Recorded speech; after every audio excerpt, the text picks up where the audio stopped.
ଯାତ୍ରାପାଟି ବାବୁ ମାନେ କରିଛନ୍ତି ଆମେ ଚାକିରି କରୁଛୁ ଆମେ ତ ଯାତ୍ରାପାଟି କରିକି ଗୋଟେ ରହିପାରିବୁନି ନା ତା ଆଗରୁ ମୁଁ ବି ଡିକ୍ଲେୟାର କରିଥିଲି ଯେତେ ରହିବି ତୁଳସୀ ରହିବି ଯେତେ ନ ରହିବି ରହିବି ନାହିଁ ମୁଁ ଯାତ୍ରାପାଟି ଯଦି ମୋତେ ନ୍ୟାୟ ନ ମିଳିଲା ମୁଁ ତ ଛାଡ଼ିଦେବି ଆଗରୁ ମୁଁ କହିଥିଲି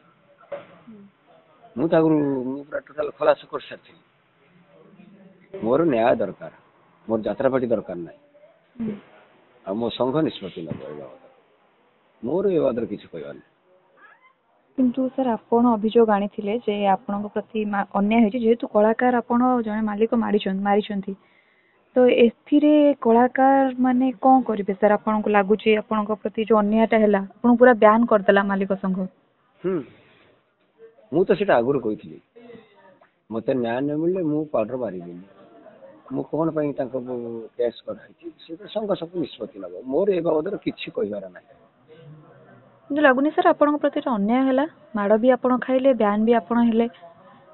ଏଠି ମାଲିକ ମାନେ ଆସିକି ଛିଡା ହବା କଥା ଥିଲା ଆପଣଙ୍କ ସହିତ ଛିଡା କଣ ହେବେ ମୋ ପାଇଁ ତାଙ୍କ ନିଷ୍ପତ୍ତି ତାଙ୍କର ଶୁଣିଦେଲେ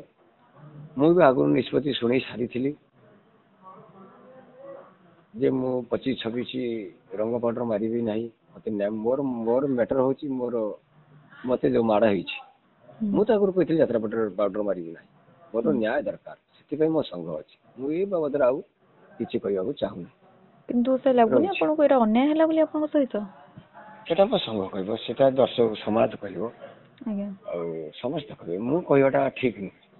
ଆପଣଙ୍କୁ ଭରସା ଅଛି ଯେ ଆପଣଙ୍କର ଯାତ୍ରା ସଂଘ କଳାକାର ସଂଘ ଆପଣଙ୍କୁ ସପୋର୍ଟ କରିବ ବୋଲି ଯେତେବେଳେ ମାଲିକ ମାନେ କିଛି କହିପାରିବି ନାହିଁ କିଛି କହିପାରିବି ତାଙ୍କ କଥା ମୋ ସଂଘ ମୁଁ ବି ସ୍ୱାଗତ ଆଗରୁ କରିସାରିଛି ଯେ ମୁଁ ଯଦି ଠିକ ନ୍ୟାୟ ନ ପାଇବି ମୋର ଯାତ୍ରାଟା ସମ୍ପର୍କ ନାହିଁ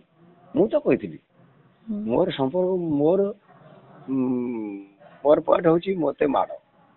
ମୋର ନ୍ୟାୟ ନ ମିଳିଲେ ମୁଁ ଯାତ୍ରା ପରେ ଛାଡ଼ିଦେବି ଆଗରୁ ତ ମୁଁ କହିସାରିଛି।